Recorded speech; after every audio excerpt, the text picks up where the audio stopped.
from HCVT.com. Blake Christian, great to see you once again. Fantastic to see you. I hope everything's good down under. How would you describe business confidence at the moment? Well, it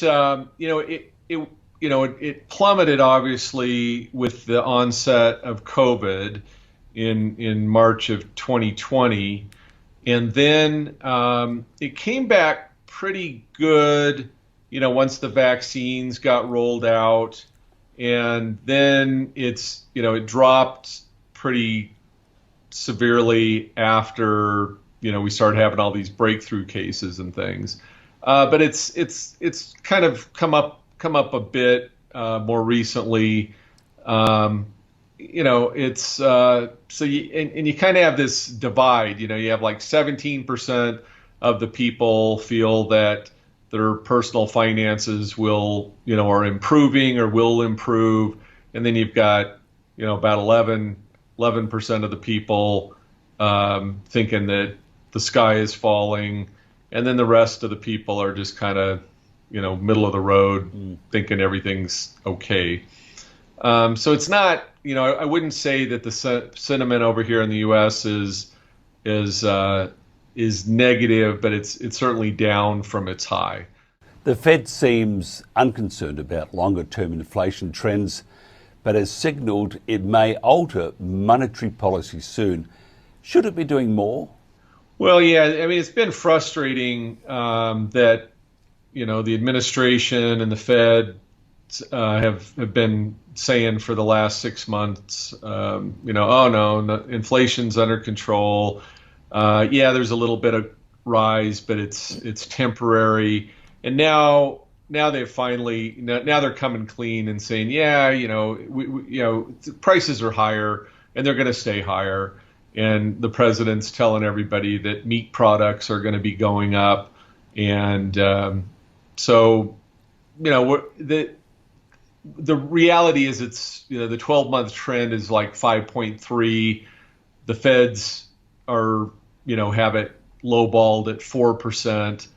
But I can tell you from the grocery store prices, gasoline, building materials have come down a little bit, but they're still trending higher than they were 12 months ago.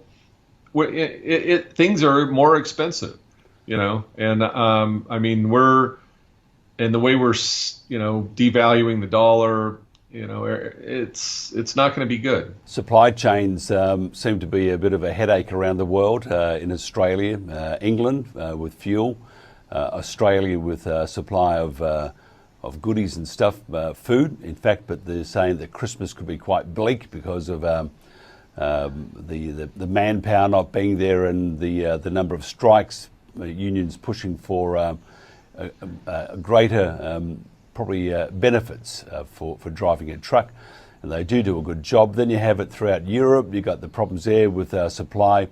Do you think maybe this could also happen in the US with the supply chains being threatened?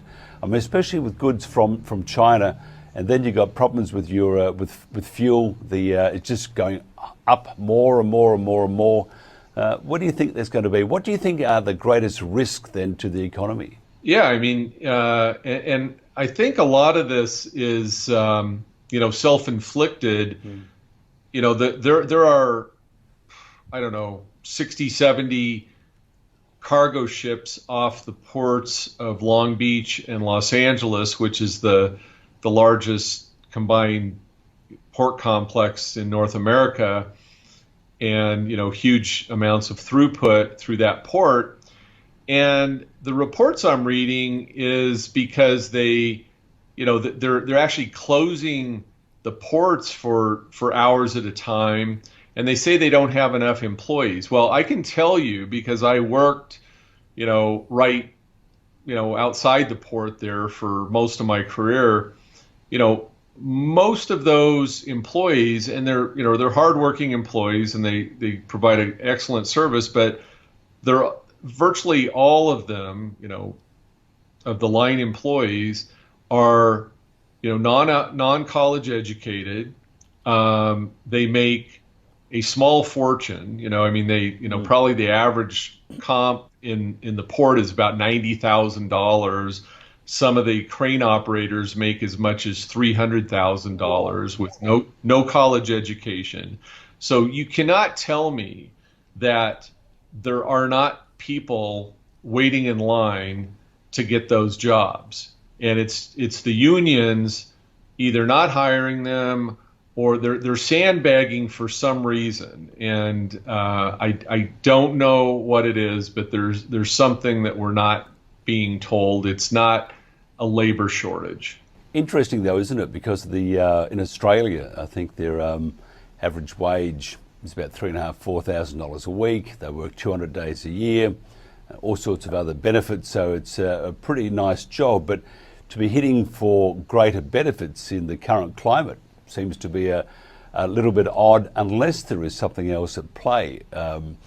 We spoke to a professor ages ago, and she said that this would happen, that there will be a supply chain problem, that there'll be less food available, you're going to have power problems and fuel not being there and whatever. So you often wonder then, what is the actual game here? Is it what we're looking at, or is there another game behind the scenes? Yeah, I think there's a story that we don't know yet, but this is not traditional supply and demand. There's some override that's going on. And I'm not being a conspiracy theorist. It makes no sense at all. And just to add to the, because of this, this chip shortage, I'm hearing it could be 2 to 3 years before the car manufacturing gets back to, normal. And I mean, I'm getting calls from California car dealerships that I've dealt with in the past asking me, what cars do you own? What are you willing to sell? And they're offering prices that are, 60–70% of my original cost on a 18-year-old car. And it's crazy what's going on. Your favorite car, I do recall from way back, was that little smart car. I mean, surely if they said we'll give you $22 and some change, you'd think about it. That one's near and dear to my heart. I'm keeping that one for a while. It gets really good gas mileage. And you could negotiate the 405, I believe, quickly and safely, and zipping in between all the other cars.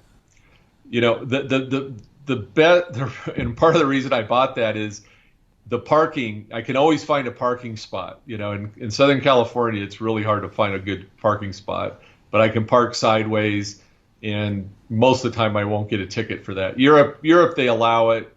Southern California, they don't always allow it, but usually the police will let me slide if I park sideways. Now, we always do this. This is the moment that many of us wait for. Well, probably no one else does, but I do.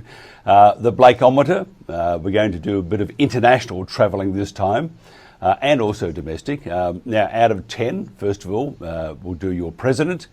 I think he still knows he's president. Not too sure if he gets everybody else's name, but out of a rating of 10, and a quick reason why on the Blakeometer, Joe Biden. I'd give him a 2. He hasn't.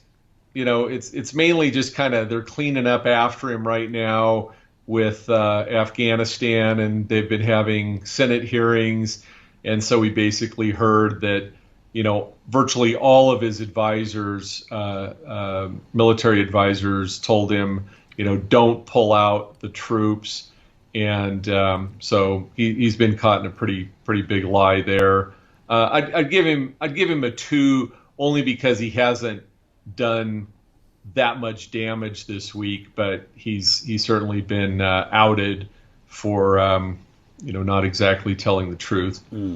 Moving on from that though, Blake, we are looking at now Boris Johnson. Now, he was recently in your country, and he had a press conference and invited the press to for some questions, which they did, and then threw it over to Joe Biden, and Joe it was shut down very quickly. So, Boris Johnson, what would you give Boris out of 10 on the Blakeometer? he slid from about an 8 in the past to about a 4.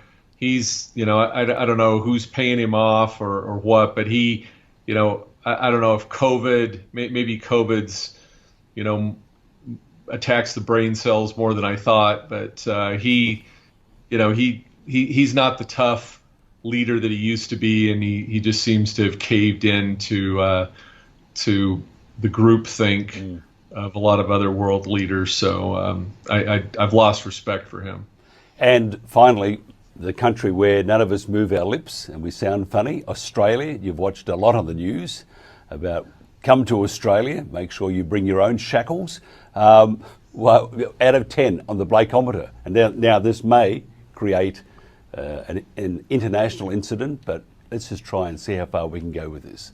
I'd give him a 1, only because it's the first time I'm rating him, so I'm giving him the benefit of the doubt. But what he's done to your poor country, and I love your country, but it's just appalling what the policies that he's implemented there. And I saw him on the U.S. news this weekend, and when they asked him, what did he accomplish through these policies, and he said, we saved over 30,000 people. And I'm sitting there scratching my head because I just got done reading a book, and if I can put it up and plug it, because it's an excellent book, When Politicians Panicked by John Tamney. And in that book, he talks about, consensus that about 135 million people have died from starvation and being in poverty because of shutting down the economy. And so these world leaders that are saying they saved all these lives, I think have some blood on their hands for the economic crisis, because clearly, I mean, the wealthy have done well through the pandemic, but the poor have just suffered tremendously, and the very, very poor and the poor countries have been decimated. And nobody talks about that, and it needs to be discussed more. But we pulled so much economic benefit and funds flowing to the poorest of the poor, 135 million. I mean, even if that number's two times too high, you compare that to 30,000 in Australia and extrapolate around the world. It's not a fair comparison. I mean, it's not even close to the number of people that died from starvation and things. Well, we're about to have a lockdown here because they've got, I think, two cases in Queensland, and it's we've going to be locked down and going to be shut up and told not to do business and just stay there for 7 days or 14 or a couple of months like they did in Victoria. New South Wales, though, about to open up, and they've for those who are vaxxed, you can enjoy life to a degree, and those who aren't vaxxed, such as if you were to buy a coffee, because we're the Australians are trendoids. If you were to buy a coffee, they're going to fine you $1,000. So if you were to buy a coffee for your office and you weren't vaxxed and you had 4 or 5 cups there, well, there's $5,000 already, and probably thrown in jail. So, I mean, in South Australia, they've got this new app they're working on for all of Australia, and it's very good of them. It's going to make you safe. And what this app does, you must have it on your phone. That's what they're talking about. Have it on your phone, and then it will be able to follow you around wherever you go and know exactly where you are and who you're talking to. So then we have other things in Victoria. We have all the lockdowns, curfews. So, Australia is the place to visit. And you did mention, I have to say, you did mention that, and I wasn't going to bring this up, that Morrison said he saved 30,000 people, and he did, because if we had our borders open, they would have all come in, and then they couldn't get out. I did hear about your app, and isn't that called the Orwell app? I could tell you other stories about that and say other things, but I won't. This is a family show. But yeah, we're in as I would say, we're deep in the sewer, and they absolutely love this divide, and no matter what you think, those who are watching out of Australia, let me tell you, this is a very difficult place to live, and freedoms, which they say you might get some, they have no right to do that. You have such a great country, and it's just a shame what this lockdown's doing to all of you, and I feel for you. If somebody wants to find out more about things a little more sensible or less political, how do they do that, Blake? Easiest way to get a hold of me is just Google Blake Christian CPA, and you'll get all my contact information, all my articles and interviews. Blake Christian, thank you very much. Always a pleasure.